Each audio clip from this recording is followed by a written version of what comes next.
What's good, people? It's about that time to randomly relate, reverse rant, no hate.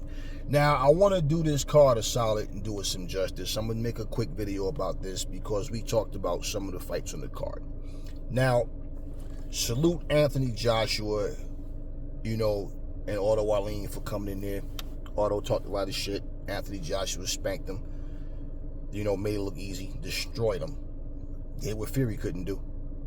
So we talked about that. Salute them. Deontay Wilder versus Joseph Parker. Joseph Parker was the underdog. People didn't think he had a chance, but he went in there and showed skills, paid the bills. That he put a beating on Deontay Wilder. Salute to them for coming there and doing what they had to do. So we talked about Joseph Parker. Daniel Dubois versus Jarrell Miller. I talked about that fight. Jarrell Miller, Big Pharmacy Miller, had a lot to say. He does too much. He gets real extra and just say a lot of unnecessary shit. Don Charles didn't want to shake his hand. He said, fuck him. I agreed with him. Fuck him. Daniel Dubois, he shook his hand and, but it was more like he was, they put the little bullshit behind him, but he wanted to rub it in. Because, you talked all that shit and I whooped your ass. I didn't hear him say that, but it was like the smile on his face. He had that, motherfucker, I know it's bothering you. And Jarrell Miller's telling him, hey, man, you got my motherfucking respect, man. Yeah. Fucking Mike, you don't validate shit, man. You ain't shit anyway. You big fucking 330-pound motherfucker. You know what I'm saying? Fighting these guys. Big weight bully got his ass beat the fuck up. I don't like bullies. So I talked about that and salute them for coming out doing what they had to do. Now, Dimitri Bivol. I did make mentions of him in Lyndon Arthur. Dimitri Bivol still, to me, is the best light heavyweight out there. And, Lyndon Arthur had heart. He tried to fight back the best way he could. Dimitri Bivol was just on another level. He can box. He doesn't get the credit he deserves. And since he beat Canelo, it's like a lot of people are sour. They want to see Bivol lose. They want to try to say he got lucky on Canelo. Oh, it's because he fought him at 175, as if Canelo never fought at 175, like he didn't go up, and stop Kovalev. But they want to act like that never happened, and make excuses. But Dimitri Bivol, he's the truth at 175. In fact, I pick him to beat Beterbiev if they fight. And I saw something. I didn't watch the video, but the thumbnail says that Beterbiev is saying that he will go to heavyweight and that he won't turn down a fight against Usyk. Usyk spanks that ass though. But whatever, man. I'm not concerned about him going up to heavyweight. Fight against Bivol. That's who you should be fighting. These guys always, when you're in a weak division, I can understand if you have to go up or down in weight because it's just nobody there. You're not getting the money that you want. You're not getting the attention you want. You're not even able to get, any real significant fights. But when you have these significant opponents there, like they're there for a reason, and you talking about going up in weight or whatever nonsense, whatever. I didn't watch the interview, so I don't know exactly fully what was said, but looking at that shit is like, nah, man, fight Bivol. You want to go to heavyweight, fine. Fight Bivol first. Okay. But anyway, salute Dimitri Bivol and Lyndon Arthur because they went in there and did what they had to do. But Dimitri Bivol is the truth at 175. Okay. Caballero and this guy, Makhmudov. Like I said, people keep labeling him a monster. He's just a big, scary man, and he's this and this. When I watch him fight, I see a guy that has power. He's slow as molasses. He has no footwork. Sloppy. I was never impressed by him, man. Never. People get impressed when you knock somebody out brutally. And it's like they want to start putting these nicknames on you and making you bigger than what you are. But then certain fighters, they always want to label them as, oh, he ain't fought nobody yet. But then certain guys, especially if you're a slick boxer versus a guy that's knocking people out, well, the excitement goes to the knockout artist, right? Basically, Caballero outboxed him, beat him to the body, embarrassed him, hurt him, dropped him, multiple times, man. Look, the guy can't take body shots. He can't box. And honestly, I just never saw the hype with this guy, you know, Makhmudov. I just never saw him like that. I looked at him, I watched him fight, and I'm like, this is the guy they talking all this shit about? Okay. Not impressed. But, you know, hey, salute them for doing what they coming to do what they did. But, you know, Kabayel did what he was supposed to, man. I mean, yeah, I think, honestly, I think Makhmudov is overrated. But the hype behind him got him on the card. So, you see that, you know, there's levels to shit, man. And from what I see, he can dish it out, but he can't take it. And he's not tactical. He's just a hard puncher, and that's it. I don't really see anything about him special, personally.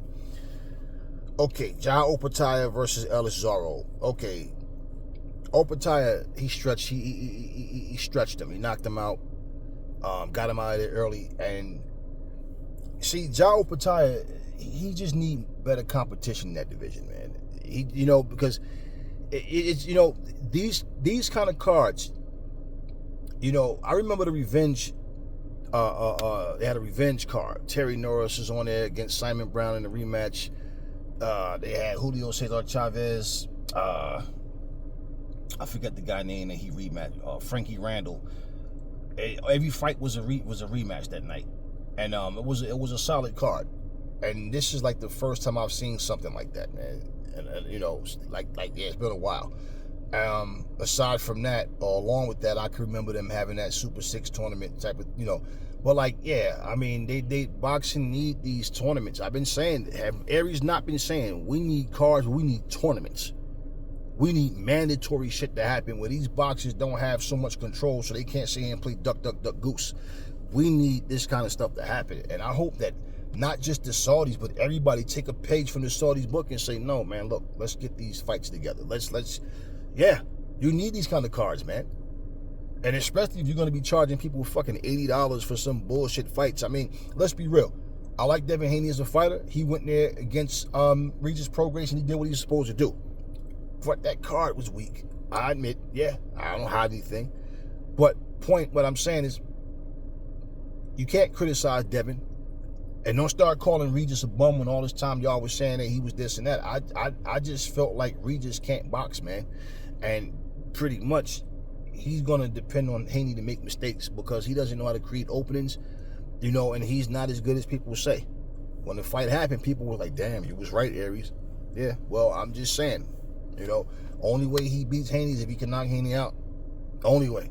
But I said Haney should dog him, shut him out. I said the same thing about Parker versus Wilder. He should be able to dog him, man. Wilder can't box for shit. I've been saying that. Okay, now, so my point is, when you have the main event be one-sided like that and there's nothing else on the card that you really care about, that it's like, you know?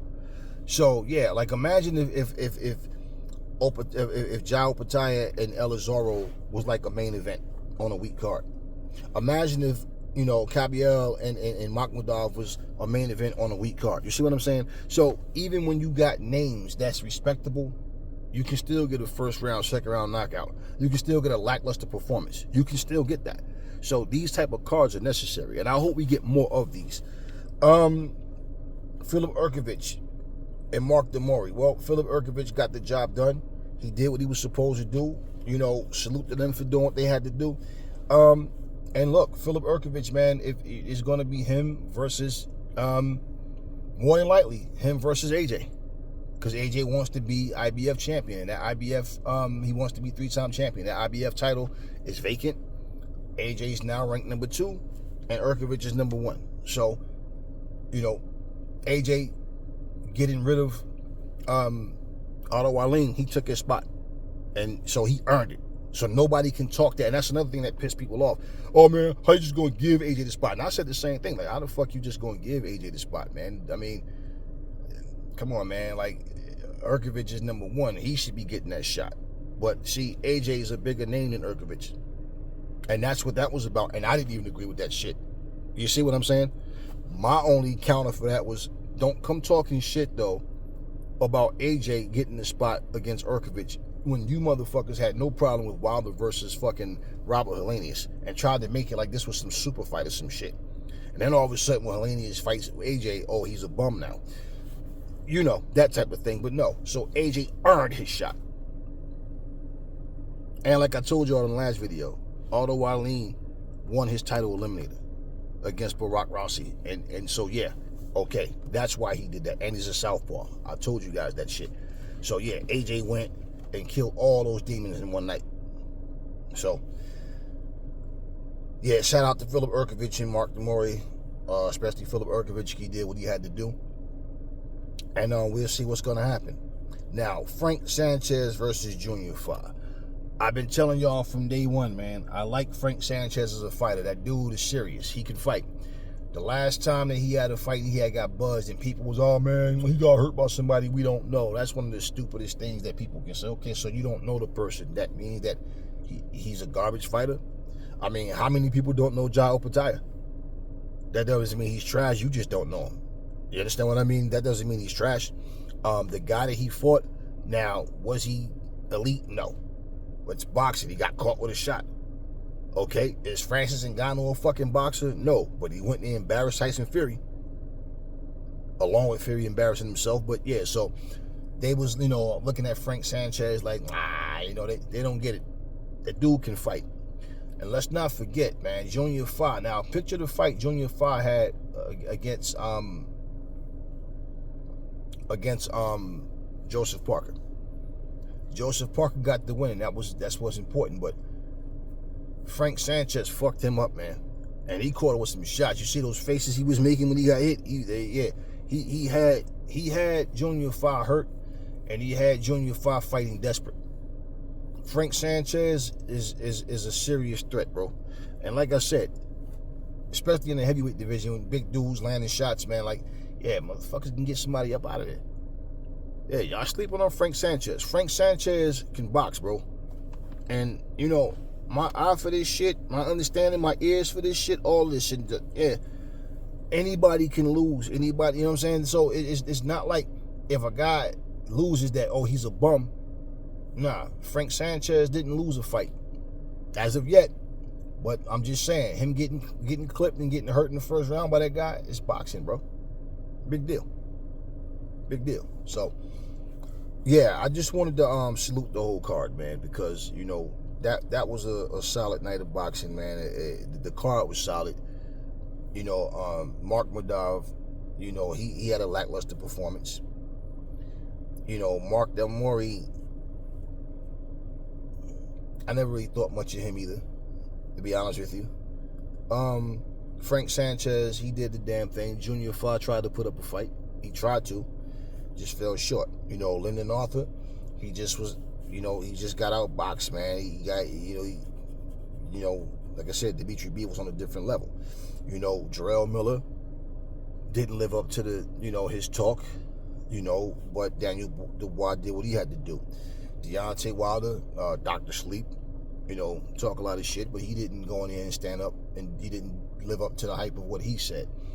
You know, Otto Wallin talked a lot of shit. He didn't live up to the hype of his talk. You know, AJ is mentally weak. He's fragile in the mind. You know, I'm going to break him. I'm going to do this. You're going to get a new Swedish champion at some point, and blah, blah, blah. You know, because he thought he was going to take that spot from him. He thought he was going to maintain his spot, and that he was going to fight Filip Hrgović. So, no, more likely you're going to get Anthony Joshua versus Filip Hrgović for the IBF vacant title. And I'm looking forward to that fight. So, yeah, man, I mean, but yeah, I just salute that whole card, man, and I hope that we start to get these kind of fights more, all these kind of cards more often, because if you're going to charge people, and this wasn't even a high price, like $34, man, you know what I mean? So for what we got, yeah, I don't feel cheated. I feel like we got our money's worth. I mean, you don't even know what to expect. It's not like every fight is going to be a home run, but the point is, they went out and they got some respectable names and some elite guys on these cards, and that's what boxing needs. That's what the UFC does. That's what Bellator does. That's what One Fighting Championship does. Boxing is still the only ones that's still on the outskirts with trying to give you a full, solid fight card. Dana White and Zuffa, they're not sitting back here. You know, they whoever, you know, I know they merged WWE and all that shit, whatever. But like, they're not sitting back here, whatever company they're with now, they're not sitting back here going, all right, let's give you one good fight, 7 other stinkers, and then just move on and just take these people money. No, they're trying to give you like solid fight cards every time. And that's why, like I said, you watch a UFC event, you don't see no fucking empty seats until the last 3 fights or something. No, from the very first fight, everybody's locked in. Building's full. So we need more cards like that. And hopefully it's not just when the Saudis are involved. But we'll see how things go. Because in boxing, you just never know. And they need to do something, to be honest with you, to separate themselves from what these misfits are doing. Because, in all honesty, the way boxing is now, it's a fucking joke, man. And for all the people that didn't understand, see, I think like I'm a chess player, man. I play 2 moves ahead. I think ahead as well. So for all the people that's talking shit about, oh, these fighters, that's what they got PR team for, man. That's what they got management for. The fighter don't have no business trying to promote themselves. You stupid fuck. Do you realize you are a brand? You are a brand. When you're an NFL player, not just the team is a brand. You as a star player, you are a brand. NBA, you are a brand. As a boxer, you are a brand. A professional wrestler, you are a brand. So what the hell you have social media for? Just to say hi to grandma and your nephews and nieces? Promote your own shit. Instead of leaving your fate in somebody else's hands. How you promote yourself is up to you. And usually when people try to promote themselves, they go the ignorant route and just talk shit and do a bunch of goofy shit. No, that's not what I'm talking about, but whatever. I'm saying, to be perfectly honest with you, it's too easy to reach out to too many people. Just like me putting a video out. I can reach thousands of people. Or however many. I can reach a lot of people. It's not like I'm going door to door going, hey, my name is Aries, watch my video. No. Simple. But I'm not a yes man or an ass kisser. So no, I'm not the guy that have 300,000 subscribers because I'm too raw, too real. I'm too straight to the point. And that's how I always will be. I don't want to be a part of the majority. Never. I don't. So anyway, yeah, if it doesn't have integrity, pride, truth, logic, and reason, I don't have a fucking dog in that fight. So yeah, I just wanted to salute that card, man. And yeah, man, we see what's going to happen next, man. Every fight that was on it, hopefully that, these fights wasn't done in vain, to where, okay, I just won a big fight, and then all of a sudden it's like your career comes to a standstill and you're fighting junk fights. No, hopefully every fighter on that card that won is able to elevate to a bigger and better fight next. And we'll just see how it go. Talk to me about the whole card, y'all. What y'all think about the card? Did y'all like the whole event? I thought it was a solid card, but yeah, like I said, every fight didn't go the way people, I guess, thought it would go. Me personally, I don't like to try to imagine the way a fight's gonna go. I mean, you do it to a certain degree, but like I just look at what people do, and I go with a feeling of who I think will be able to overcome the other. But like I said, it's the point of getting caught with a shot that might get you out of there, or just change the way you approach the fight, because we see that happening a lot too. But other than that, man, yeah, it was a good card, and I don't feel cheated. And I didn't mind spending my money. I usually don't order these fights like that. But this was a solid card. I'm like, nah, okay. So I pick and choose what I want to see and how I see it. Anyway, talk to me in the comment section about the card. Never fall in love with lies. Remember, the truth brings out of people. And I will catch y'all on the next one. But particularly what I really want to hear what y'all got to, whatever y'all want to tell me. But I want to know what y'all think about Dimitri Bivol and what's next for him. And also Jai Opetaia, and does he need to come up in weight? Because that cruiserweight division is just not popping, man. I mean, if the Saudis or anybody can do something to uplift that division, because nobody ever really tried to do nothing for the cruiserweights. They're just there, man. But what y'all think? Y'all think he need to come up in weight? I don't think he wants to go down in weight. I don't really see that happening. But yeah, I want to know what y'all think about the whole card, but especially about Dimitri Bivol and Jai Opetaia, because I think Jai Opetaia is a guy that's really overlooked just because of the division he's in and the lack of star power. But otherwise, he's a solid fighter too, man. Anyway, that's all I got for y'all. Catch y'all on the next one.